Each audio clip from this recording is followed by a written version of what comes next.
hari inkuru umuntu yumva akabura uko ayisobanura. Reka turebe kuri iyi nkuru y'umusore w'umufaransa wakiniye ikipe ya Paris Saint-Germain, ikipe ya Nice, ikipe ya Nîmes n'andi makipe agiye atandukanye, witabye Imana ku maherere kubera amakosa y'abaganga. Hari mu mwaka w'1982 ubwo umusore witwa Jean-Pierre Adams wakiniye ayo makipe nakubwiye haruguru, harimo ikipe ya Paris Saint-Germain na Nice, yagiraga ikibazo cy'imvune yo mu ivi maze ajya ku bitaro, akaba ari ibitaro byitwa Edward Heriot Hospital, agiye kwivuza. Uyu mugabo yahawe randevu yo kubagwa, maze umunsi wo kubagwa ajya ku bitaro. Agezeyo asanga kwa muganga ngo habaye imyigaragambyo, abaganga ntabwo barimo gukora ahubwo bigiriye mu myigaragambyo mu gihugu nyine cy'Ubufaransa, birumvikana mu mijyi itandukanye ya Paris. Hanyuma uyu mugabo yaje kuba asanga hari umuntu ushinzwe gutera ibinya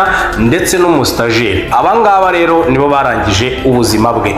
Jean-Pierre Adams yatewe ikinya n'uyu mustajeri, amutera ikinya nabi, bihita bituma bihagarika umwuka cyangwa se oxygene yajyaga mu bwonko, ahita ajya muri koma.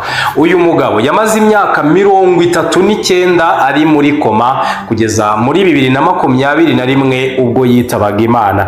Umugore we witwa Bernadette yaje kuza gusabwa kuba yareka hagakorwa ibyo bita euthanasia, hanyuma arabyanga. Ibi euthanasia ni ukuba kwa muganga babona ko umuntu atazakira, bagahitamo kuba bamuha imiti ituma apfa mu buryo bwihuse kugira ngo ave mu buribwe. Uyu mugore yarabyanze, aravuga ati umugabo wanjye twabanye mu bibi n'ibyiza, nta mpamvu yuko ari nge nagira uruhare mu kurangiza ubuzima bwe. Uyu mugabo witwa Jean-Pierre Adams yapfuye nyuma y'imyaka 39 muri koma, afite imyaka 73. Wumve ko yari afite abana ndetse n'abuzukuru, ariko muri abo bana be ndetse n'abuzukuru be nta n'umwe wari warigeze abona se akiri muzima, cyangwa se ngo abone sekuru akiri muzima atari muri koma.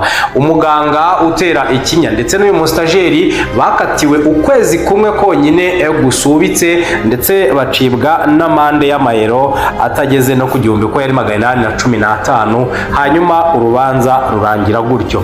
Jean-Pierre Adams nuko nguko yitabye Imana nyuma y'imyaka 39 ari muri koma, azize uburangare ndetse n'imyigaragambyo y'abaganga, ariko kandi azize guterwa ikinya n'umuntu wari waje muri stage.